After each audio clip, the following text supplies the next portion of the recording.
జై శ్రీరామ్. శ్రీమాత్రే నమః. శ్రీ గురుభ్యో నమః. 2025 సంవత్సరం జూలై 13వ తారీఖు నుంచి 2025 సంవత్సరం నవంబర్ 27వ తారీఖు వరకు, అంటే నవంబర్ మొత్తం కూడా వేసుకోవచ్చు, ఇంకా 2-3 రోజులు ఉంది. 28వ తారీఖు వరకు కూడా ఉంది ఇది. అంటే మన డిగ్రీస్ వైజ్లో చూసుకుంటే కనుక 28వ తారీఖు వరకు కూడా చూస్తుంది. ఇన్ని రోజులు కూడా శనీశ్వరుడు వక్రగతిలోకి వెళ్తున్నాడు. శని మహారాజు వక్రగతిలోకి వెళ్ళడము, శనైశ్వరుడు వక్రగతిలోకి వెళ్ళడము ద్వాదశ రాశుల వాళ్ళకి, ద్వాదశ లగ్నాల వాళ్ళకి ఎలాంటి ఫలితాలను ఇస్తాయో ఆయన ప్రస్తుతం మీనరాశిలో ఆయన సంచారం చేస్తూ ఉన్నాడు. మీనరాశిలో ఆయన సంచారం చేస్తూ ఆయన వక్రగతిలోకి వెళ్ళే నక్షత్రాలు ఉత్తరభద్ర, పూర్వభద్ర నక్షత్రాల్లోనే ఆయన వక్రగతిలోకి వెళ్తూ ఉన్నారు. ఆయన అంటే వక్రగతి అంటే మళ్ళీ కుంభరాశి వైపు ఆయన అడుగులు వేస్తూ ఉన్నాడు, ఆయన వెళ్తూ ఉన్నాడు. శనీశ్వరుడు వక్రగతి ఎలాంటి ఇంపాక్ట్ చూపిస్తుంది మనం డొమెస్టిక్గా, అంటే ద్వాదశ రాశుల వాళ్ళకి, ద్వాదశ లగ్నాల వాళ్ళకి మనం చూద్దాం. మీ జన్మజాతకంలో శనీశ్వరుడు వక్రగతిలో ఉంటే మీకు ఇది మంచి ఫలితాన్ని ఇస్తుంది. మీ జన్మజాతకంలో శనీశ్వరుడు నీచపడి ఉన్న ఇది మంచి ఫలితాన్ని ఇస్తుంది వక్రగతి అనేది. అలాగే కొన్ని రాశుల వాళ్ళకి వక్రగతి చాలా మంచి ఇంపాక్ట్ ఇస్తుంది. రాశులు ఏంటంటే మేషరాశి, వృశ్చిక రాశి, అలాగే కర్కాటక రాశి, సింహరాశి. మీకు ఆయన వక్రగతిలోకి వెళ్ళడం చాలా మంచి ఇంపాక్ట్ ఇస్తుంది. ఈ 4 రాశుల వాళ్ళకి చాలా మంచి ఇంపాక్ట్ ఇస్తుంది.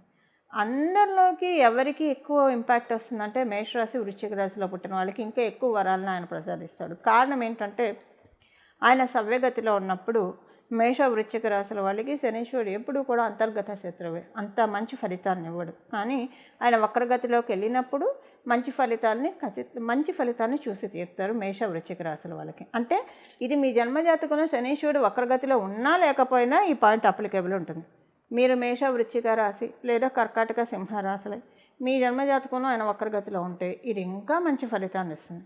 కర్కాటక, సింహరాశుల వాళ్ళకి, అసలు కర్కాటక రాశి వాళ్ళకి మనం చూసుకుంటే శనీశ్వరుడు అంతర్గత శత్రువు, అంటే పైకి కనిపించని అంతర్గత శత్రువు విభేదం చంద్రుడితోటి ఉంటుంది. చంద్రుడికి అసలు ఎవరితోటి విభేదాలు ఉండవు, అన్ని ప్లానెట్స్ తోటి ఆయనకి శత్రుత్వం అయితే ఉండదు. మిత్రత్వం మాట పక్కన పెడితే శత్రుత్వం అయితే ఉండదు. కానీ అలాంటి చంద్రుడితోటి కూడా ఆయనకి అంతర్గత విభేదం ఉంటుంది. అందుకని కర్కాటక రాశి వాళ్ళకి ఆయన పూర్తి అనుకూలుడు కాదు. మళ్ళీ ఎక్సెప్షన్స్ ఉంటాయి వీటిలో, కండిషన్స్ అప్లై, ఎక్సెప్షన్స్ ఉంటాయి మళ్ళీ వీటిల్లో కూడా. సింహరాశి వాళ్ళకు చూస్తే సింహరాశికి అధిపతి సూర్యనారాయణమూర్తి, ఆయన తండ్రే. కానీ ఆయన తండ్రితోటి ఎప్పుడు ఈయనకి విభేదమే, అంత సరిపడదు. మళ్ళీ సూర్యనారాయణమూర్తికి శనీశ్వరుడు అంటే ఎలాంటి విభేదాలు లేవు. కానీ శనీశ్వరుడికి సూర్యనారాయణమూర్తి అంటే వాళ్ళ తల్లిగారికి జరిగిన అన్యాయం, ఆయనకి కొంత సూర్యనారాయణమూర్తితో విభేదం ఉంటుంది. అందుకని కర్కాటక, సింహరాశుల వాళ్ళకి కూడా కొంత శనీశ్వరుడు యొక్క వక్రగతి ఎప్పుడైనా బాగా కలిసి వస్తుంది. ఈ 4 రాశుల వాళ్ళకి బాగా కలిసి వస్తాయి. ఈ 4 రాశుల్లో కూడా టాప్ మోస్ట్ అంటే మేష, వృశ్చికనే, వీళ్ళిద్దరికీ బాగా కలిసి వస్తుంది శనీశ్వరుడు యొక్క వక్రగతి సంచారము. ఇప్పుడు శనీశ్వరుడు యొక్క వక్రగతి సంచారం మీ జన్మజాతకంలో కనుక శనీశ్వరుడు వక్రగతిలో ఉంటే మీరు ఈ రాశిలో పుట్టకపోయినా మీకు బాగుంటుంది. ఎందుకంటే ఎప్పుడు ఆయన వక్రంలో వచ్చినా మీకు మంచి ఫలితాలనే ఇస్తారు. మీరు ఏ రాశి, ఏ లగ్నమైనా ఇది మంచి ఫలితాలనే ఇస్తుంది. దాంతోపాటు శనీశ్వరుడు కనుక ఎవరికైనా నీచులో ఉంటాయి, అంటే మేషరాశిలో ఉంటాయి, అప్పుడు కూడా మీకు ఏ రాశుల్లో పుట్టినా మీకు ఇది కలిసి వస్తుంది, బాగుంటుంది. ఇప్పుడు ఏంటంటే శనీశ్వరుడు యొక్క వక్రగతి ఎలాంటి ఫలితాన్ని ఇస్తుంది ద్వాదశ రాశుల వాళ్ళకి, ద్వాదశ లగ్నాల వాళ్ళకి, దానికి సంబంధించిన పరిహారం ఏం చేసుకోవాలి, ఇవన్నీ మనం ఇప్పుడు చూద్దాం. కుంభరాశి, కుంభ లగ్నాల పుట్టిన వాళ్ళకి మీ రాష్ట్రాధిపతి వక్రగతిలోకి వస్తూ ఉన్నారు. మీకు ఎలా ఉంటుందంటే ఆయన మీనరాశిలో ఉండి వక్రగతిలో ఉండడం వల్ల రియలైజేషన్ పాయింట్స్ ఎక్కువగా ఉంటాయి ఈ టైంలో. మీకు కొన్ని విషయాలకి మీరు కొంత బాధ కూడా పడతారు, ఈ రియలైజేషన్ పాయింట్ ఆఫ్ వ్యూలోనే బాధపడతారు. అయితే ఇక్కడ వరుస ఉంటుంది. ఎవరినైనా మీరు అర్థం చేసుకోకుండా ఇబ్బంది పెట్టి ఉంటే అది మీరు రియలైజ్ అవుతారు, అరే ఇదేంటి ఇలా ఎందుకు చేసా, ఇంత ఫూలిష్గా ఎందుకు బిహేవ్ చేసా, ఇలా మీకు అనిపిస్తుంది. వరుస అంటేనే మిమ్మల్ని కూడా ఎవరైనా ఇబ్బంది పెట్టి ఉంటే మిమ్మల్ని అర్థం చేసుకోకుండా వాళ్ళు కూడా రియలైజ్ అవుతారు, ఇది కాదు, ఇలా కాదు, మీరు ఇలాంటి వాళ్ళు కాదు, వీళ్ళు ఇలాంటి వాళ్ళు కాదు, ఇది మనం తప్పు చేసాం అని రియలైజ్ అవుతారు. సో వాల్యూ సిస్టమ్ ఎక్కువగా జనరేట్ చేస్తూ ఉన్నాడు శనీశ్వరుడు ఇప్పుడు మీకు కుంభరాశి, కుంభ లగ్నంలో పుట్టిన వాళ్ళందరికీ కూడా. ఆరోగ్యపరంగా కొంత జాగ్రత్తలు తీసుకోవాలంటే ఏవో ఆరోగ్య సమస్యలు వస్తాయి అన్నమాట కాదు, కానీ ఆరోగ్యపరంగా జాగ్రత్తలు తీసుకోవాలి. టైంకి ఫుడ్ తీసుకోవాలి, కొంచెం కడుపులో మంట, కడుపులో నొప్పి ఇలాంటివి ఏమన్నా రావడానికి స్వల్పంగా అవకాశం ఉంది. అందువల్ల మీరు కొంచెం ఆరోగ్య విషయంలో అంటే కొంచెం అల్సర్స్ని ప్రేరేపించే ఆహారం తీసుకోకపోవడము, అలాగే టైం టు టైం ఫుడ్ తీసుకోవడం వల్ల కడుపులో నొప్పి ఇలాంటివి రాకుండా మిమ్మల్ని మీరు ప్రొటెక్ట్ చేసుకోవచ్చు. ఈ సమయంలో కొంచెం మలబద్ధకం ఇలాంటివి కూడా మీకు ట్రిగర్ అవ్వడానికి ఛాన్స్ ఉంది. ఇది ఈ 3 months అంటే ఆరోగ్య సమస్యలు అంటే ఏవేవి వస్తాయి అనేది చెప్తున్నా. ఈ 3 months ఆ తర్వాత మళ్ళీ ఈ పాయింట్స్ ఏవి మీకు అప్లికేబిలిటీ ఉండదు. కుటుంబం విషయంలో కుటుంబానికి సంబంధించిన విషయాల్లో, ఆర్థిక స్థితిగతుల్లో వీటిల్లో మీరు కొంచెం ఆచితూచి ఉంటారు. ఆ విధంగా మిమ్మల్ని శనీశ్వరుడు కాపాడుతూ ఉన్నాడు. ఆర్థికంగా అంటే మీకు ఆర్థికంగా ఒక స్కెచ్ చేసుకుంటారు. ఇప్పుడు ఏంటంటే ఒక స్కెచ్ చేసుకొని ఎలా చేస్తే మనకి ఫ్యూచర్లో ఆర్థికంగా ఇబ్బంది పడకుండా ఉంటామో ఇలాంటి ప్లాన్స్ ఎక్కువ వేస్తూ ఉంటాడు కుటుంబ పరంగా. అంటే మన ఇంట్లో వాళ్ళ ప్రోగ్రెషను ఏం చేస్తే ఎలాంటి స్టెప్స్ తీసుకుంటే మన ఇంట్లో ప్రోగ్రెషన్ ఉంటుంది, గ్రోత్ ఉంటుంది మన ఇంట్లో వాళ్ళకి. ఇలాంటివి ఎక్కువగా శనీశ్వరుడు ఈ టైంలో మీకు పెడుతూ ఉన్నాడు. మనం ఇంకా అంటే వ్యాపారస్తులకి చూసుకుంటే కన్నా వ్యాపారస్తులకి ఆర్థికంగా కొంచెం ఫ్రీజ్ అయినట్టు అనిపిస్తుంది. మళ్ళీ ఇది గృహిణులకి అనిపించదు, ఎందుకంటే వాళ్ళు సంపాదించరు కాబట్టి. కాకపోతే గృహిణులకి వాళ్ళ హస్బెండ్కో లేదా వాళ్ళ పిల్లలకో కొంత, ఒకవేళ వాళ్ళు వర్కింగ్ అయితే, హస్బెండ్ వర్కింగ్ అయితే అక్కడ కొంచెం మీకు రావాల్సిన డబ్బులు ఇవ్వక అక్కడ అలా ఫ్రీజ్ అవుతుంది. వ్యాపారస్తులకి ఏంటంటే కొంచెం మీకు అంత బాగా సంపాదించే వాళ్ళైనా ఒక్కోసారి కట్టేసినట్టు అయిపోతుంది. అలా ఈ నెల మీకు అలా అనిపిస్తుంది. అంటే ఈ రెట్రోగ్రేడ్ టైం అలా అనిపిస్తుంది. ఎందుకంటే ఆ తర్వాత మీకు ఫైనాన్షియల్గా చాలా బెనిఫిట్స్ ఆయన ఇవ్వాలి. అప్పుడు మీకు బెనిఫిట్స్ ఇవ్వాలంటే ఇప్పుడు మీకు కొంత ఇబ్బంది పెట్టాలి కాబట్టి ఇలాంటి ఇబ్బందులు మీరు చూస్తారు. ఇది కుంభరాశి, కుంభలగ్నంలో పుట్టిన వాళ్ళకి గోచారంలో శనీశ్వరుడు వక్రగతి ఫలితాలు. ఇప్పుడు ఏం పరిహారం చేసుకోవడం వల్ల శనీశ్వరుడు వక్రగతి సంచారము ఇంకా మంచి ఫలితాన్ని ఇస్తుంది అంటే ఇబ్బందులు పెట్టకుండా ఉంటుంది, ఇబ్బందులు కలిగించే వాళ్ళకి, అలాగే సత్ఫలితాన్ని ఇచ్చే వాళ్ళకి ఇంకా మనం పెంపొందించుకోవడానికి ఏ రకమైన రెమెడీ చేసుకోవాలి ఇప్పుడు మనం చూద్దాం. మొదట ప్రాక్టికల్ రెమెడీ ఒకటి చెప్తాను. మీరు కనుక కొంతమందికి, చాలామందికి అలవాటు ఏముంటుందంటే చెప్పులు బోళ్ళని కొని పెడుతూనే ఉంటారు, ఏవి వాడరు. 10 జతలు, 20 జతలు, 30 జతలు అలా ఉంటూనే ఉంటాయి. వాళ్ళు అంటే ఒక మినీ షాపు వీళ్ళ ఇంట్లో ఉందా అని అనిపిస్తుంది. అన్నీ ఉంటే వాటిల్లో మీరు వేసుకొని ఏమన్నా ఉంటే తీసి ఎవరికైనా ఇచ్చేసేసేయండి. చెప్పులను అలా బోల్డ్ని పెట్టుకోవడం వల్ల మీకు తెలియకుండానే మీరు ఏం చేస్తున్నారంటే నెగిటివ్ ఎనర్జీస్ని మీరు అన్ఫ్రీజ్ చేస్తున్నారు, పాజిటివ్ ఎనర్జీస్ని మీరు ఫ్రీజ్ చేస్తున్నారు. ఇలా పెట్టుకునే కోవలో మీరు ఉంటే దయచేసి తీసేసేయండి. ఎన్ని తీయగలిగితే అన్ని తీయండి, కొన్ని ఉంచుకోండి, మీకు కావాల్సినవి తీసేసేయండి. దరిద్రం పోగొట్టేసుకోండి. మీరు దరిద్రం అంటే డబ్బులనే కాదండి. కొంతమందికి దరిద్రం అంటే డబ్బులు, కొంతమందికి దరిద్రం అంటే ఆరోగ్యం లేకపోవడం, ఒక అనారోగ్యం ఒక దరిద్రం, అలాగే మానసిక ప్రశాంతత లేకపోవడం ఒక దరిద్రం, పిల్లలు చెప్పిన మాట వినకపోవడం, ఇలా రకరకాలుగా ఉంటుంది. అవన్నీ మీరు చక్కగా వాష్ ఆఫ్ చేసుకోండి, మీ చేతులను కడిగేసేసేయండి, నన్ను పెట్టుకోకండి. ఇప్పుడు ఎందుకంటే మీనరాశిలో అంటే మీనరాశి మన పాదాలను సూచిస్తుంది, పాద రక్షణని సూచిస్తుంది. అక్కడ శనీశ్వరుడు వక్రగతిలోకి వెళ్తూ మనందరికీ ఒక అవకాశాన్ని ఇస్తున్నాడు. పిల్లలు మీరు కొన్ని విషయాలు కరెక్ట్ చేసుకోండి. కరెక్ట్ చేసుకుంటే మళ్ళీ ఆయన సవ్యగతిలోకి వచ్చినప్పుడు మనకి మీరు ఏలినాటి శనిలో ఉన్న, అష్టమ శనిలో ఉన్న, అర్ధాష్టమ శనిలో ఉన్న, లేదంటే కంటక శనిలో ఉన్న, శనీశ్వరుడు మీకు అనుకూలం అయినా కాకపోయినా శనీశ్వరుడు మహాదశలో ఉన్న మంచి ఫలితాన్ని నేను మీకు ఇస్తానని ఒక అవకాశాన్ని మనకు అందరికీ అందిస్తున్నాం. అందువల్ల తీసేసేయండి. మాకు అసలు అన్ని చెప్పులు లేవండి, అన్ని చెప్పుల జతలు లేవు, 1-2 ఉన్నాయంటే ఉంచుకోవచ్చు. అయితే ఆ రెండిట్లో కొంతమందికి ఏం అలవాటు అంటే అసలు చెప్పులు మార్చరు, 5-6 సంవత్సరాలైనా ఒకటే చెప్పుల్ని కంటిన్యూ అవుతూ ఉంటారు. ఈ కోవలో మీరు చెందితే ఇప్పుడు మీరు మార్చుకోండి. దయచేసి వాటిని అవతల అంటే మీ దగ్గర కండిషన్స్ మీరు కొనుక్కోగలిగితే కొత్త చెప్పులను కొనుక్కోండి. ఎందుకంటే అలాగా ఒకటే చెప్పులు పాదరక్షణ మీరు కంటిన్యూ చేస్తూ ఉంటే ఎనర్జీస్ అన్నీ కూడా మిస్బ్యాలెన్స్ అవుతాయి, నెగిటివ్ ఎనర్జీస్ దాడి చేస్తూ ఉంటాయి. ఇప్పుడు రైట్ టైం, మీరు చెప్పులు మార్చుకోండి. అంటే మీకు ఎంతవరకు మీరు ఎఫర్ట్ చేయగలుగుతారో అంత పెట్టి కొత్తవి కొనుక్కోవడానికి ప్రయత్నించండి, పడేసేసేయండి.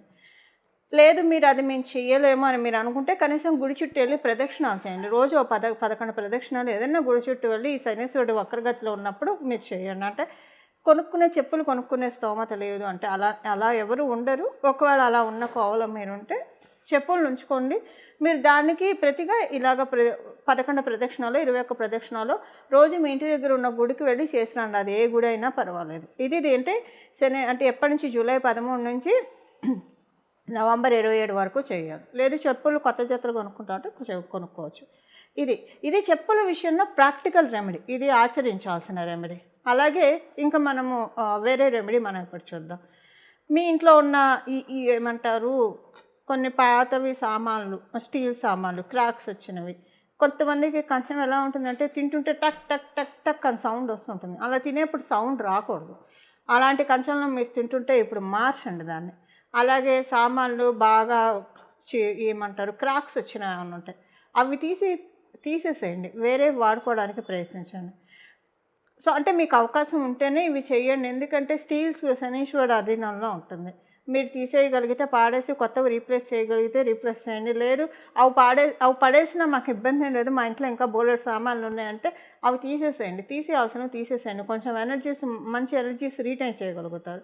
లేదు తీయలేమని అనుకుంటే ఇక కంటిన్యూ చేయండి. మీరు భగవన్ నామస్మరణ చేసుకుంటూ ఆహారాన్ని తీసుకోవడానికి ప్రయత్నించండి. అమృతమస్తు మంగళమస్తు, అమృతమస్తు మంగళమస్తు, అమృతమస్తు మంగళమస్తు అనుకుంటూ మీరు ప్రతిరోజు ఏ ఆహారం తీసుకున్నా అలా తీసుకోండి. ఇది ప్రాక్టికల్ రెమెడీ, శనీశ్వరుడి కోసం చేయాల్సిన ప్రాక్టికల్ రెమెడీ. అలాగే ఇప్పుడు శనీశ్వరుడి కోసం చేయాల్సిన స్పిరిచువల్ రెమెడీ మనం ఇప్పుడు చూద్దాం. ఆధ్యాత్మికంగా ఏం పరిహారం చేయాలి అది ఇప్పుడు మనం చూద్దాం. ఈ సమయంలో మీరు ఎవరైనా గురుమూర్తులని, అంటే మనకి శనీశ్వరుడుకి సంబంధించిన గురుమూర్తి అయితే ఆంజనేయ స్వామి వారిని, లేదా మీరు దక్షిణామూర్తి స్వామి వారిని, కృష్ణుడిని, దత్తాత్రేయ స్వామి వారిని, ఇలా మీరు రాఘవేంద్ర స్వామి వారిని, సాయిబాబా, ఇలా మీకు ఎవరైనా మీ ఇష్టదైవాలు ఉంటే వారినైనా ఆరాధించుకోవచ్చు. అలాగే ఆంజనేయ స్వామి వారిని ఆరాధిస్తే చాలా మంచిది. ఆంజనేయ స్వామి వారి సుందరాకాండ పారాయణం చేయడం చాలా ఉత్తమమైన ఫలితాలను ఇస్తుంది. ఆయన సముద్రాన్ని లంఘించి లంకకి వెళ్ళి సీతమ్మ జాడను కనుక్కొని లంకా దహనం చేసి అక్కడ సీతమ్మకి ఆనందాన్ని కలిగించి ఇక్కడికి వచ్చి శ్రీరామచంద్రమూర్తికి కూడా ఆనందాన్ని కలిగించిన ఈ ఘట్టం చాలా అంటే చాలా మహిమాన్వితమైన ఘట్టం. అంటే మనం నడుచుకుంటూ వెళ్ళొచ్చు ఎక్కడికైనా, ఏదైనా ప్రదేశాలకు వెళ్ళాలంటే, లేదంటే మనం ఇప్పుడంటే రైల్లో వెళ్తాం, లేదంటే నదులు అయితే సముద్రాలు అయితే షిప్లో వెళ్తాం, పడవ మీద వెళ్తాం. కానీ మీనరాశి యొక్క తత్వం ఏంటంటే ఆకాశతత్వం. మీనరాశి అంటే మనకి ఆ 12వ స్థానం ఏం సూచిస్తుందంటే వర్షపు నీటిని కూడా సూచిస్తుంది. అంటే ఇంకా మొత్తం కాస్మస్ అన్నమాట, ఓపెన్ ప్లేస్ అది. అందుకే రాత్రి సమయం అని కూడా అంటాం మీనరాశిని. ఆయన సముద్రాన్ని ఎలా లంఘించాడు? ఎగురుకుంటూ వెళ్ళాడు, నడుచుకుంటూ వెళ్ళలేదు కదా. తర్వాత రామసేతుని నిర్మించారు అందరూ వెళ్ళడానికి. కానీ హనుమంతుడు లంకను దాటడానికి ఏ రామసేతు నిర్మించలేదు కదా, ఆయన ఎగురుకుంటూ వెళ్ళిపోయాడు, వాయు వేగంతో ఎగురుకుంటూ వెళ్ళిపోయాడు. మీనరాశి అది ఈ ఘట్టం మనకి ఎక్కడ సూచిస్తుంది? రామాయణంలో సుందరాకాండలో మాత్రమే సూచిస్తుంది. అంటే రామచంద్రమూర్తి యొక్క కార్యార్థుడై హనుమంతుడు సముద్రాన్ని లంఘించి వెళ్ళిన విషయము మనకి ఇక్కడ సూచిస్తుంది. ఈ ఘట్టాన్ని మనం పట్టుకోవాలి. ఈ ఘట్టాన్ని పట్టుకుంటే మీనరాశిలో ఉన్న శనీశ్వరుడు మనకి చాలా అంటే చాలా మంచి రిజల్ట్స్ ఇస్తాడు. మీనరాశి పాదాన్ని సూచిస్తుంది.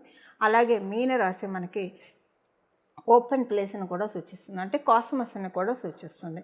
సో కాస్మస్లో ఆయన ఎగురుకుంటూ వెళ్ళి రామచంద్రమూర్తికి సీతామ్మవారికి ఆనందం కలిగించిన ఘట్టం మనకి సుందరాకాండ. కాబట్టి సుందరాకాండని పారాయణం చేయడానికి ప్రయత్నించండి. హనుమతి యొక్క కృపని పొందడానికి ప్రయత్నించండి. సుందరాకాండ పారాయణం చేస్తే మీనరాశిలో ఉన్న శనీశ్వరుడు వక్రగతిలో ఉన్న ఆయన, ఇప్పుడు మనం ఏంటంటే అర్జీలు పిటిషన్లు పెట్టుకోవడానికి అందరికీ మంచి సమయం.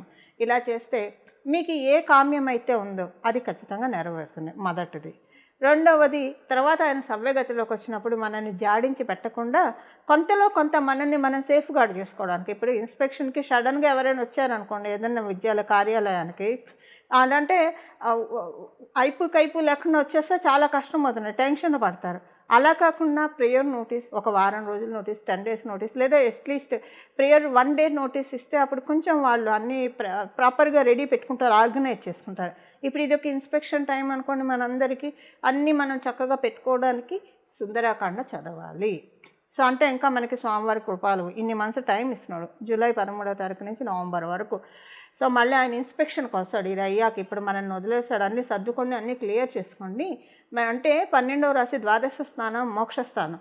మోక్షం అంటే మనకున్న కష్టాల నుంచి మోక్షాన్ని కూడా ఆయన ఇస్తాడు. కర్మకారకుడు నిష్పక్షపాతంగా మనకి ఫలితాన్ని ఇచ్చేది శనేశ్వరుడు. నవగ్రహాలు అలానే ఇస్తాయి.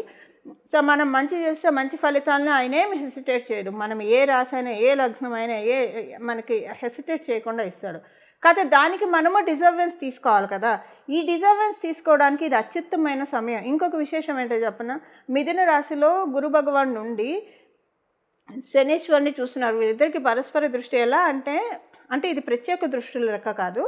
మనకి చరకారకాసని జైమిని సూత్రాల్లో ద్విశోభవ రాశులు ద్విశోభవ రాశులను చూసుకుంటాయి. సో గురు భగవానుడు ద్విశోభవ రాశిలో ఉంటూ ఇంకొక ద్విశోభవ రాశి అయిన మీనరాశిలో ఉన్న శనీశ్వరుని వీక్షిస్తున్నాడు. ఇది అత్యద్భుతమైన సమయం. దీన్ని మనం చక్కగా వినియోగించుకోవడానికి ప్రయత్నించాలి. ఈ రెమెడీస్ చేసుకుంటే కనుక చాలా మంచి ఫలితాలు వస్తాయి. ధర్మో రక్షతి రక్షితః. మంగళం. నమో భగవతే వాసుదేవాయ.